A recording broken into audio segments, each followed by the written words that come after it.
quick talk. I think it shows expert. I'm actually not going to go that deep. So I am a, actually, let me go back. Okay, so I think we should rethink some concepts of the Ethereum account model and also the account models that we're using on L2s, specifically to scale. This is a forgotten mechanism to scale. I'll go into some things here really quickly. I think deterministic state addresses and state access is really important in order to accomplish this. I think there has been discussions of access lists in the past that didn't necessarily get enough traction, but this actually can provide significant scaling, indexing improvements, and security improvements to Ethereum as a whole. So with access lists or account lists, you know the state ahead of time that you can touch. This allows for being able to do things like execute concurrently. Since you know the different parts of a graph of nodes that you are touching, this can be enforced by the runtime. It prevents any overrides. For example, if two swap transactions are happening through the same protocol, but the same token, this can actually happen concurrently. So I sort of think of this as another mechanism for multiplexing, spawning parallel processors. Another way to think about it is knowing your I/O ahead of time, and or having essentially a built-in mechanism for sharding as well. I think this also works really well for multiple concurrent proposers. This kind of go hands in hand. It's really great. Again, I'll go into ERC20 as an example. ERC20 sort of represents a massive global state that everyone can touch.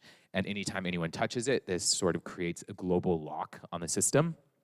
And so, you know, I sort of mentioned this, so, you know, I'll go ahead and skip this part.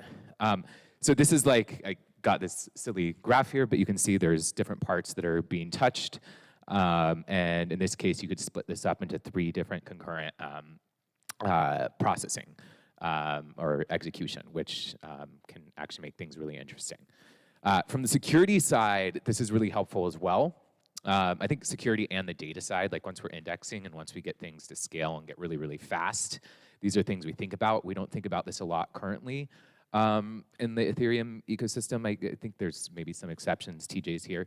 But as things scale really big and we get to the point that we're dealing with like hundreds of thousands of transactions per second across all the L2s, actually having mechanisms that inherently provide better indexing via the account model can be extremely helpful.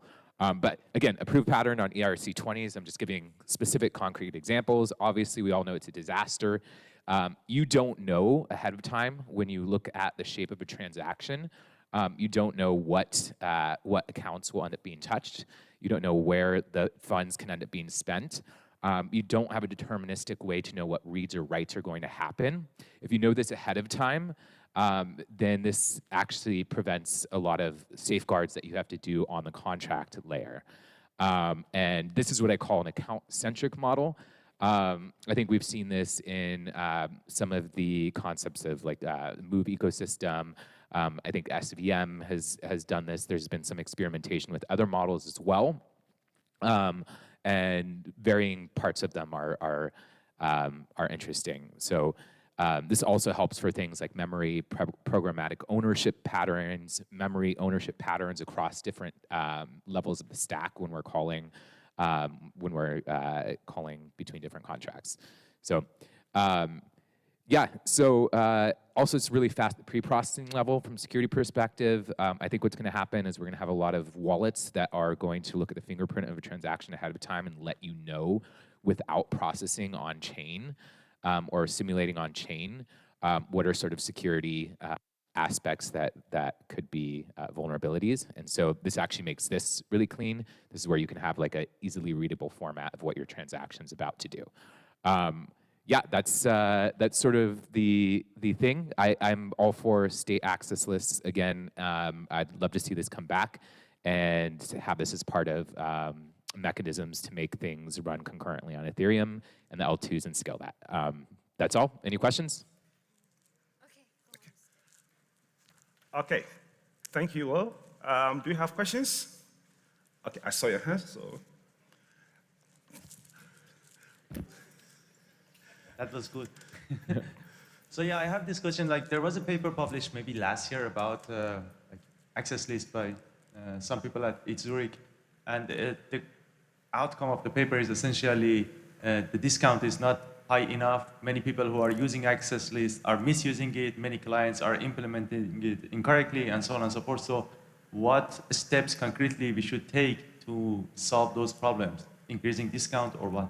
Yeah, I think in general you need to enshrine more into the actual consensus on rules on how access lists can be used, different aspects like that. And then also from the security side, it's really important. And then I also think, I think that particular study looked at it comparing to what the current patterns are on chain. I think if you make the changes to have a model like this, some of the programmatic patterns will change and therefore will lead to scaling naturally. But yeah.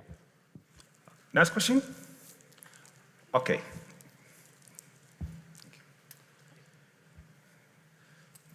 Beautiful. So the ETH research post or discussion that was talking about state access lists way back in the day is cited by Fuel, and there's been some extra thought on that and some developments. Are there any differences between your absolute dream, like, pie in the sky, perfect if you were a dictator model of state access, and what Fuel is currently running? I think what Fuel is doing is elegant.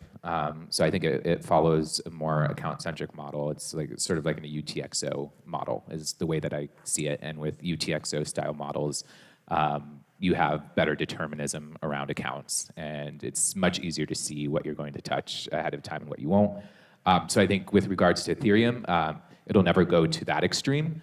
But I think there's good balances to where we can sort of keep some of the beauties of the current account model, but also have additional speed and security. Thanks. Last question?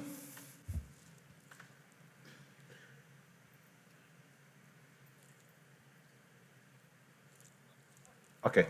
Oh, TJ. Hello?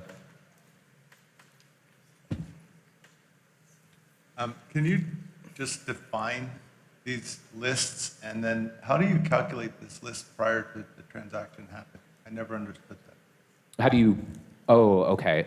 So basically any state that you access, you can deterministically, you can have a hash that represents that state that you're going to access, for example. And so anything that you touch, any of those state locations, would be referenced via a list of hashes, essentially.